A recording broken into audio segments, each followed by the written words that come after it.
वेळ तुझे मला भाग 4. मीराचे जग जणू फुलपाखरांसारखे रंगीबेरंगी हलके फुलके होऊन उडू लागले होते. अधिराजच्या या अनपेक्षित आगमनाने तिच्या सुंदर जगांच्या स्वप्नावर विश्वास होऊ लागला होता. रात्रीचा पाऊस आता कमी झाला होता. सकाळ प्रसन्न आणि सुगंधित होती. मीराने डोळे उघडले आणि बेडवरून उठली. उठताच एक नजर समोरच्या बाल्कनीचे दर्शन घेऊन आली, पण आणि परत तिला तिचेच हसू आले. बाजूला प्रगती अजूनही झोपलेली होती. मीरा आवरायला बाथरूममध्ये गेली.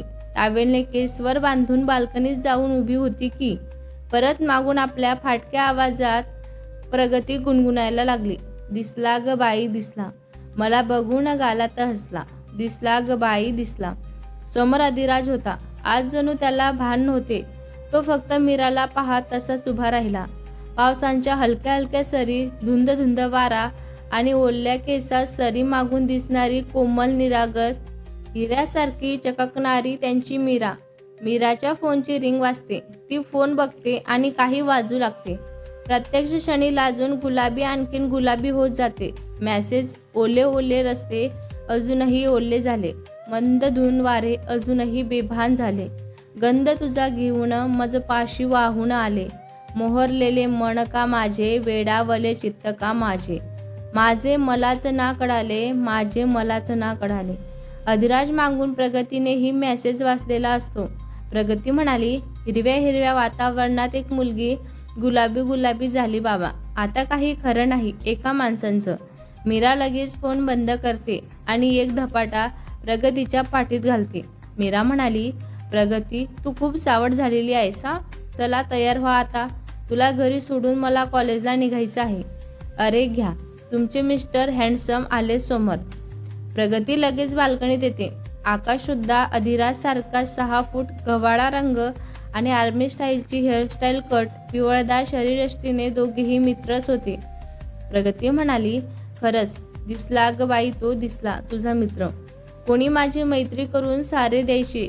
अरे देवा, ऐकतो आहेस का तू? प्रगती नाटक करत म्हणाली होती आणि दोघीही हसू लागल्या. आज मीराला जरा तयार व्हायला वेळच लागलेला होता. आज मॅडमला लिपस्टिक लावण्याचा मोह आवरतच नव्हता. आईकडून तर मिळणारच नव्हते. शेवटी ताईलाच गळ घातला तिने. हलकीशी पुसकट पिंक लिपस्टिक, मोकळे कुरडे केस, काळे 3-4 बाह्यांचे टॉप आणि मरून जीन्स घालून तयार झाली होती. दोघीही नाश्ता संपवून तयार होऊन बाहेर निघालेल्याच होत्या. इकडे आकाशला सोडायला अधिराज सुद्धा त्यांच्या घराकडे निघालेलाच होता. प्रगतीला घरी सोडून मीरा कॉलेजचा रस्ता धरते. तेच मखमली वळण लागते आणि परत दिसला ग बाई दिसला. अधिराज आकाशसोबत आपल्या कारमध्ये त्याचं वळणावर तिची वाट बघत उभा असतो. दोघांचेही काळजात धस्कन होते. दोघेही लाजतात. हलका हलका पाऊस होतो, पण मीराने रेनकोट घातलेला नसतो. त्यामुळं थोडी थोडी थेंब तिच्या अंगावर जमलेली असतात. ती आपली गाडी कारच्या मागे उभी करते. अधिराज कारच्या बाहेरूनच टेकून उभा असतो, तर आकाश आत. तिला आलेलं बघताच तो पण बाहेर येतो. अधिराज त्याची ओळख मीराशी करून देतो. जरा वेळ बोलणे करून काही वेळ तिघे तसेच उभे असतात. आकाश सोबत असल्याने अधिराज त्याला काही बोलता येतच नव्हतं. शेवटी तो हसून पण जरा रागातच आकाशला म्हणाला. अधिराज म्हणाला, आकाश तुला अजून काही बोलायचे आहे का तिच्याशी? नसेल तर कारमध्ये जाऊन बसलास तरी चालेल. आकाश त्याचे समजून घेत नाही म्हणून कारकडे वळतो, पण जाताना त्याच्या कानात बोलून जातो. आकाश म्हणाला, साल्या मला म्हणतो फक्त मैत्री आहे, मग असे एकांतात काय बोलायचं आहे रे तुला तिच्याशी? आणि लवकर कर, मला उशीर होत आहे. तो गाडीत जाऊन बसतो. इकडे मीरा खाली मान घालून गालात हसत उभी असते आणि त्याला म्हणाली.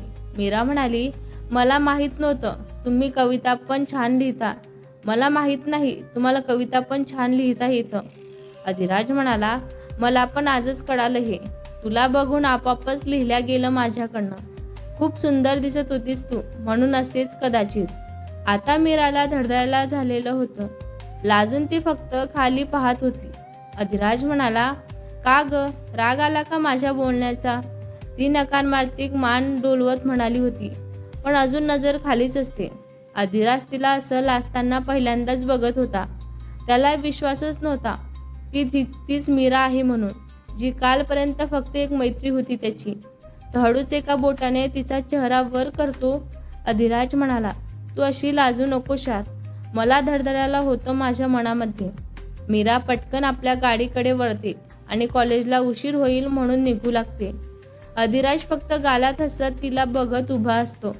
त्यालाही त्याच्या अशा वागण्याने आश्चर्य होत असतं. गाडीत येऊन बसतो. आकाश त्याला ड्रायव्हिंग सीटवरून बाहेर ओढत असतो आणि स्वतःला तिथे बसवतो. अधिराज गोंधळून त्याला बघतो आणि नजरेनेच काय झालं म्हणून विचारत असतो. आकाश म्हणाला, बेटा गाडी मी चालवतो आता. तुझी जी हालत आहे ना, अशात आपण घरी नाही ढगात पोचू. फक्त मैत्री काय, ही फक्त मैत्री आहे तर मग प्रेम काय असतं रे? एकदा आरशात बघ तुझं तोंड. तू चक्क लाजत होतास साल्या. मला म्हणतो मैत्री आहे माझी. मित्रा प्रेम आहे हे तुझंही आणि तिचंही. ते घराकडे जायला निघत असतात. गाडीत गाणं चालू असतं. कोरड्या मातीचंही सर पावसांची सावरे. मन पुन्हा का होत जाते कविड वेडे बावरे. चिंब हे सोहळे वाहती की जसे हे पुन्हा गारवा. आज उत्तरे मिळाली होती.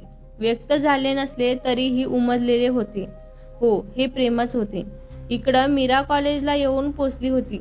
अजूनही मन धडधडत होते. तिच्यात आलेले हे बदल निकिताला पण जाणवतच होते. निकिताने तिला आज विचारायचे ठरवलेले होते. काही क्लास पूर्ण करून दोघी जेवायला कॅन्टीनमध्ये आलेल्या होत्या. निकिताने तिला शेवटी बोलतच बसली. नाईलाजाने मीराने तिला अधिराजबद्दल सगळं काही सांगितलं. बोलताना आनंद उसळून वाहत होता तिच्या चेहऱ्यावर स्पष्ट दिसत होता. आज पहिल्यांदा सुंदर आयुष्याचे स्वप्न तिच्या डोळ्यात तरंगत होते. प्रेमाचे सुगत तरंगणाने मनावरील भ्रमर दूर होऊन आनंदाचे स्वर वाजू लागले होते. 4 वेळा आयुष्य संपवण्याचा प्रयत्न करणाऱ्या मीराला आता भरभरून जगावेसे वाटू लागले होते. बालपणीचे घाव जणू आज अधिरांच्या प्रेमळ प्रशाने भरल्या गेलेले होते. ती भूतकाळ विसरून सुंदर भविष्याचा विचार करू लागली होती. निकिता पण खुश होती तिच्यासाठी. पण आज कॉलेजमध्ये निघाल्यापासूनच तिला कोणीतरी मागे येत होतं असं सारखं तिला वाटत होते. तिने जास्त काही लक्ष तेव्हा दिलं नाही. पण आता कॉलेजच्या गर्दीत तिला एक चेहरा पहिल्यासारखाच दिसला होता. असा चेहरा त्यांची तिला भीती वाटत होती. भूतकाळ समोर काळी सावली बनून उभा होता. तिला शेवटी तो चेहरा स्पष्ट दिसला. त्याचे ते घारे डोळे तिला दिसले. तो लांबून तिलाच पाहत होता आणि उभा होता.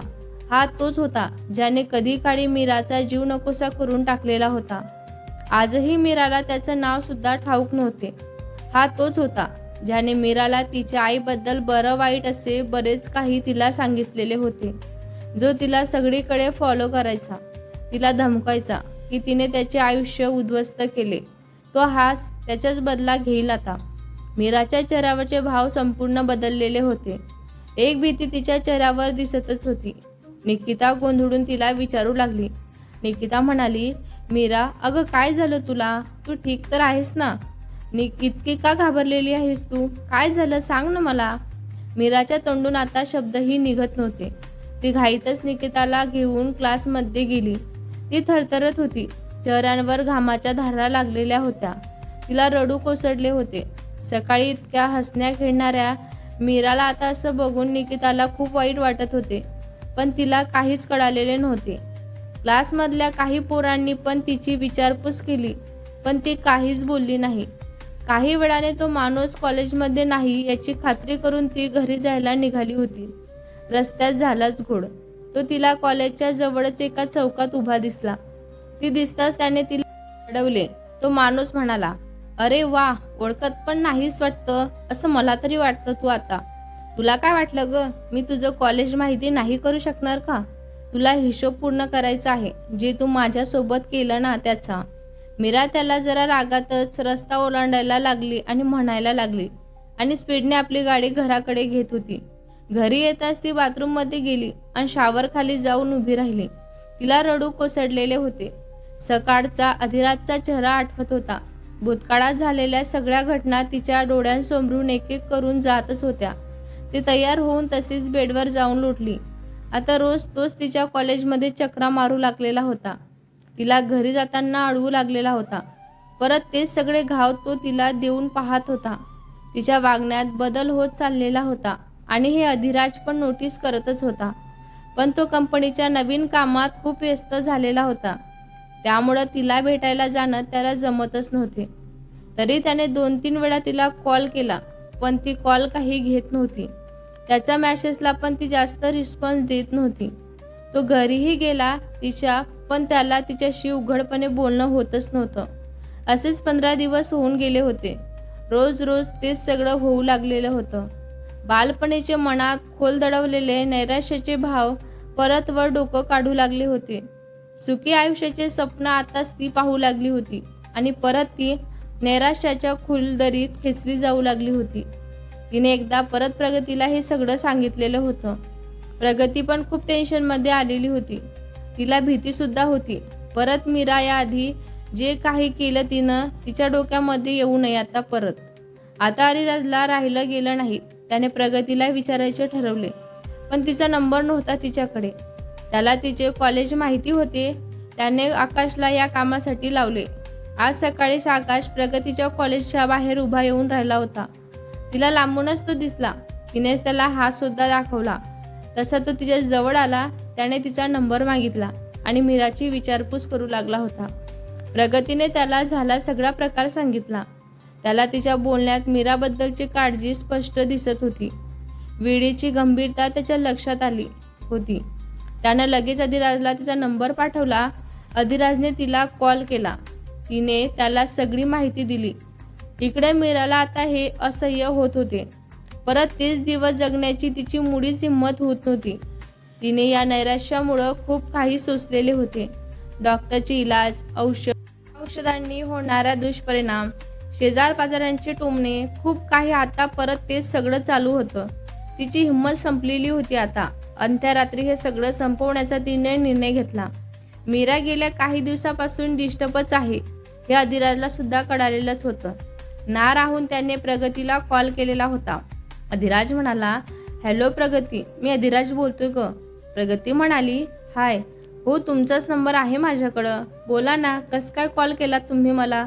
अधिराज म्हणाला, प्रगती, मीराचे काही भिनसलेलं आहे का ग? गेल्या कितीतरी दिवसापासून बघत आहोत मी. माझ्याशी बोलणं तर राहिलं, माझा मॅसेज सुद्धा पाहत नाही ती. तिच्या घरी गेलो पण रेखा आणि काकू असतात तर विचारायला सुद्धा येत नाही मला. काय झालेलं आहे तिला? माझा राग आलेला आहे का तिला काही?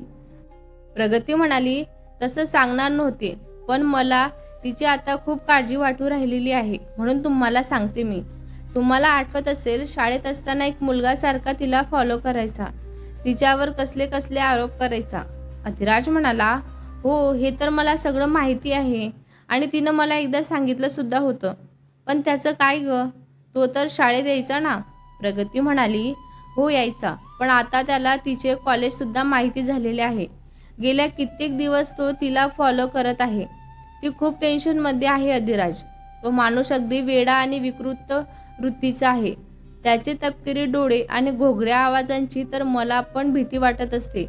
तो काहीही करू शकतो का असं आम्हाला वाटत असतं. अधिराज म्हणाला, अगं पण मग मला एकदा तरी तिने सांगायचं ना, माझ्याशी बोलायचं ना, मी काहीतरी सोल्युशन काढलं असतं ना. मी नसती का तिला मदत केली असती तिची? प्रगती म्हणाली, तुम्ही समजून घ्या ना अधिराज. ती भूतकाळातील झालेल्या घटना सगळ्या खूप मुश्किलपणे सावरलेल्या आहे तिने, आणि आता परत हे सगळं तिला सहन होणार नाही आहे. अधिराज, मला खूप भीती वाटत आहे. ती परत नैराश्याच्या याच्यात जाणार नाही ना? तुम्ही काहीतरी करा ना प्लीज. ती घरी कोणालाही काहीच सांगणार नाही. अधिराज म्हणाला, प्लीज माझं तिच्याशी काही करून बोलणं करून दे ना एकदा. माझा जीव खूप कासावीस झालेला आहे. प्रगती म्हणाली, अधिराज, तुम्ही काळजी करू नका, मी बोलतो तिच्याशी. अधिराजला आता सारखं वाटू लागलेलं होतं की काहीतरी वाईट होणारच आहे. त्याला त्या मुलाचा भयंकर राग येत होता आणि मीराची काळजी सुद्धा वाटत होती. ती अजूनही त्याचा कॉल घेत नव्हती. रात्रीचे 10:30 झालेले होते. तिच्यासोबत मोबाईल सुद्धा तिचा सायलेंटच होता. काही मीटिंग्स आकाशवर टाकून अधिराज घरी निघालेला होता. निघताना त्याने परत एकदा तिला फोन केला, पण काही उपयोग झाला नाही. आता अधिराज रडकुंडी आलेला होता. त्याला काहीही करून आता मीराला बघायचीच होती. घरी यायला त्याला 11 वाजलेले होते. इकडं मीराला आता परत तेच दिवस सहन करायची हिंमत नव्हती. आईला बरं नाही म्हणून जेवणार नसल्याचे कळवले आणि तिने स्वतःला रूममध्ये बंद करून घेतले होते. आता तिला हे सगळं संपवण्याचंच होतं. तिला आता राहायचं नव्हतं या जगामध्ये. मीरा राहत असलेली सोसायटी प्रमुख रस्त्यापासून आत होती आणि भरपूर झाडांनी वेढलेले जुनेच पण प्रशस्त बंगले होते. त्यामुळं जरा रात्र होता सगळीकडे शांतताच होती. मीरा आणि अधिराजचे घर समोरासमोरच होते. घरी सगळे झोपी गेलेले होते. मीरा एकदम शांत 3ऱ्या माळ्यावर बाल्कनीत उभी राहून खाली बघत होती. तिला स्वतःला खाली झोकून द्यायचे नव्हते. ती खाली वाकायला आली आणि अधिराजची गाडी घरात जवळून यायला एकच वेळ झाला होता. अधिराजच्या काळजाचे ठोके चुकले. तो ओरडला, मीरा मागं तो आधीच, तुला शपथ आहे ग माझी, मागं हो. तिला वर बघताच गाडी तशीच खाली टाकून तो तिच्या घरासमोर येऊन उभा होता आणि हात जोडून विनंती करत होता. अधिराजने तिला फोन उचलायला सांगितला. त्याने तिला कॉल केला. तिने कॉल यावेळी घेतला आणि त्याचा आवाज तिच्या कानी पडला. अधिराज म्हणाला, मीरा पुढं त्याला काहीच बोलावता येत नव्हतं. त्याला भरून आलेलं होतं. डोळे वाहत होते. हे जे दृश्य त्याने पाहिलं तो पुरता हादरून गेलेला होता. इकडं मीराचाही बांध फुटलेला होता.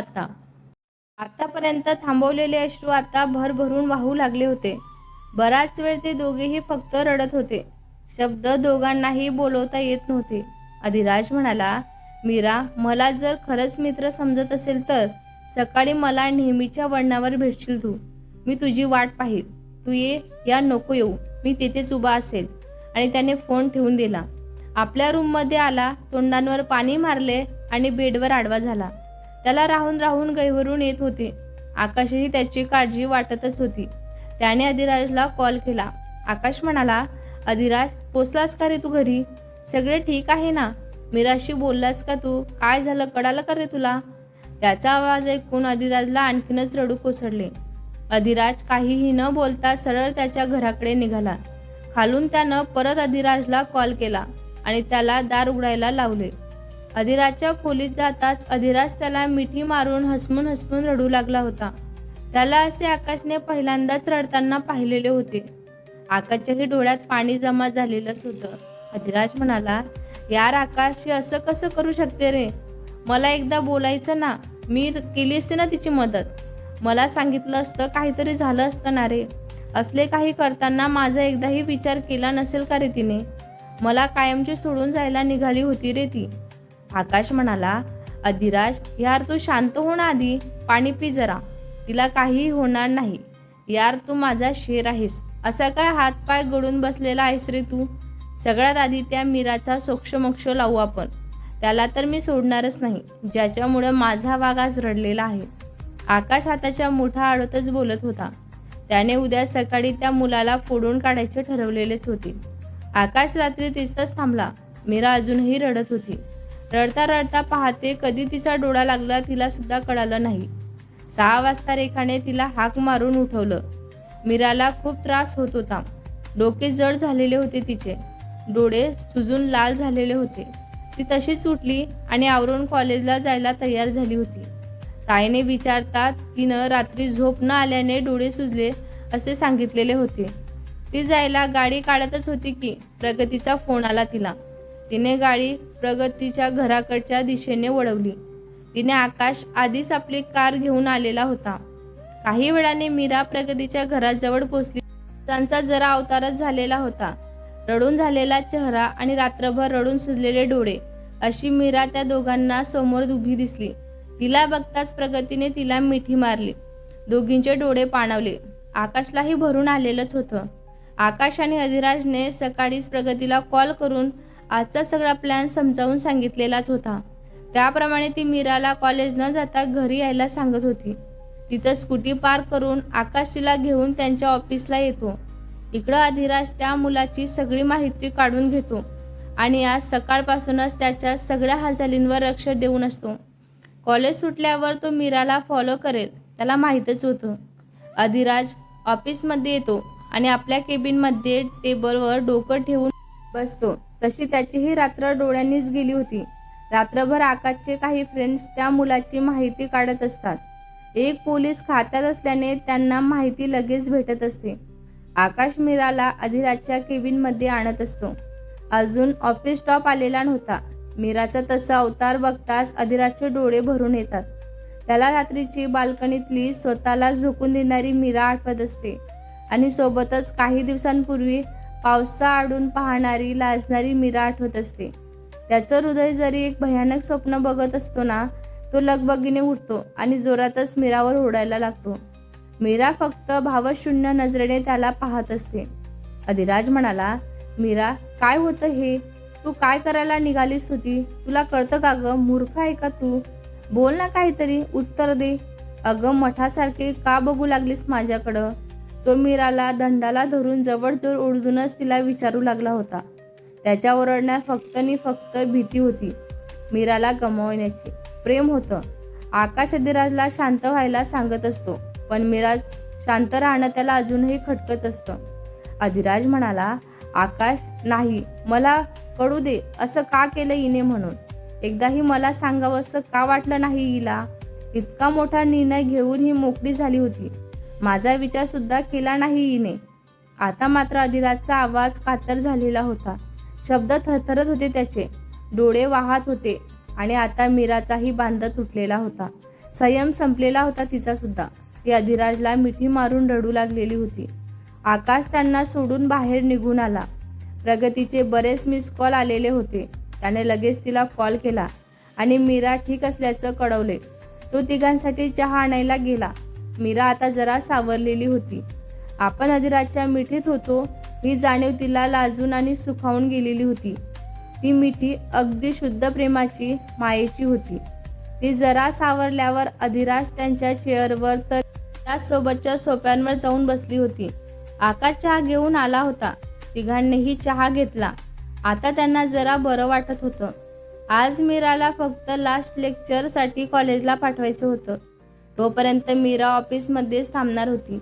आकाशला तर कधी त्या मुलाला धुवून काढू असं झालेलं होतं. तो फक्त 1:30 वाजताची वाट बघत होता आणि ऑफिस स्टॉप पण आलेला होता. मीरा कॉन्फरन्स रूममध्ये बसून होती. मीरा आता आपल्या जवळ आपल्या ऑफिसमध्ये आहे या भावनेने अधिराज सुखावलेला होता. 12 वाजत आलेले होते. भूक नसतानाही अधिराजने मीराला लंच करायला लावले होते आणि तिला कॉलेजला पाठवले. आकाशने स्टॉपमधून एकाची स्कूटी मागितली आणि मीरा कॉलेजच्या दिशेने निघालेली होती. मीरा लास्ट लेक्चरसाठी आत गेली आणि आकाश, अधिराज, त्याचा एक पोलीस मित्र सोहम आणि अजून एक मित्र असे सगळे कॉलेजच्या बाहेर उभे राहून मीराची वाट बघत होते. क्लास संपला तसे मीरा निकिताला भेटून बाहेर आली आणि गेटच्या बाहेर निघालेलीच होती. आकाश त्यांच्या मित्रासोबत तिच्या गाडीसमोर आणि अधिराज तिच्या मागे निघालेलेच होते. नेहमीप्रमाणे तो तिची वाट बघत उभाच होता आणि त्याने तिला अडवले. तो माणूस म्हणाला, मग काय मॅडम, आहे ना? तयार झाल्या का तुम्ही नुकसानाची भरपाई करायला? आता मला तुझ्यामुळे लय त्रास झालेला आहे मॅडम. मनात आणत तर तुझ्या घरची बरीच बदनामी मी करू शकतो, कळालं का तुला? पण मी तसं नाही केलं राणी. मीरा म्हणाली, तू माझी स्कूल लाईफ सुद्धा खराब केली. मला जीव नकोसा करून टाकला तू माझा. काल माझा जीव जाता जाता राहिला रे. का रे तू असं करतो? असं का माझ्या मागे लागलेलाच आहे? मी तुला ओळखत सुद्धा नाही, न मला तुझं नाव सुद्धा माहिती आहे. मी काय त्रास दिला रे तुला? तो माणूस म्हणाला, वा, आज इतका माज कस काय चढला ग तुला? कालपर्यंत तर मला बघून थरथर कापायचीस, घाबरायची. त्या हिरोमुळे आली वाटते इतकी मस्ती तुझ्या अंगामध्ये. आता मात्र मीरा चैतळलेलीच होती. त्याचा इशारा अधिराजकडेच आहे. तिने लगेच घेरलं आणि तशीच त्याच्या गालात एक जोरदार ठेवून दिली. मीरा म्हणाली, तू माणूस नाहीस, राक्षस आहे मूर्ख. खरं तर तुला मारायलाही मी तुला हात लावून माझी इज्जत नव्हती घालायची. इतका किडीसवाणा आहेस रे तू. पण आता खूप झालं. इतका वेळ लांबून आकाश आणि अधिराज हे सगळं बघत होते आणि योग्य वेळ येण्याची वाट बघत होते. हीच मीरा त्याला बघायची होती. ते चौघेही धावतच येऊन मीराच्या बाजूला उभे राहिले. त्यांना बघताच तो मुलगा डोळ्यात पाणी आणून मीराने त्यांच्यासोबत किती वाईट केले असे भासू लागलेला होता. आकाशने त्याच्या थोबाडीत जोरात लावली. त्याच्या नाकातून रक्त यायला लागलेले होते. तसाच तो सुद्धा घाबरला. आता अधिराज बोलायला लागला होता. अधिराज म्हणाला, मीरा या नालायक माणसाचं नाव प्रवीण आहे ग. याला भैया म्हणून बोलतात. याचे चेले राजाराम भाऊ टोळी एकेकाळी होती. सोहम आकाचा पोलीस मित्र म्हणाला. मीराताई, तुम्ही याला मुळीच घाबरू नका. अहो, याचा हा काहीच पहिला गुन्हा नाही आहे. बरेच मुलींना याने असाच त्रास दिलेला आहे. बरेच गुन्हे आहे याचे आणखीन पण. नको नको ते आरोप केलेले आहेत त्याच्यावर. येडा आहे माणूस हा. आता याची खातीर आम्ही करतो. कशी करायची ते तुम्ही निश्चिंत राहा. अधिराजने मीराला त्यांच्या ऑफिसमध्ये जाऊन बसायला सांगितलेले होते. तशी मीरा निघून गेली. मग सुरू झाली भैयासाहेबांची ओवाळणी. चौघांनी धू धुतला त्याला. सगळीकडून चांगला फोडून काढला आणि मग पोलिसांनी आपलं पुढचं काम केलं. आता तो मीरा समोर येणारच नाही याची अधिराजने खात्री करून घेतलेली होती आणि आकाशलाही घेऊन तो ऑफिसकडे निघालेला होता. ऑफिसमध्ये मीरा अधिराजच्या केबिनमध्ये बसून झालेली सगळी घटना प्रगतीला फोन करून सांगत होती. आज तिला अधिराजच्या डोळ्यात तिच्यासाठी निस्वार्थ प्रेम दिसत होतं, पण आता ते व्यक्त होणं बाकी होतं. भेटूया पुढच्या भागात. हा भाग तुम्हाला कसा वाटला कमेंट करून नक्की सांगा. व्हिडिओ आवडला असल्यास लाईक करा, शेअर करा. नवीन असाल तर चॅनलला सबस्क्राईब करा. धन्यवाद.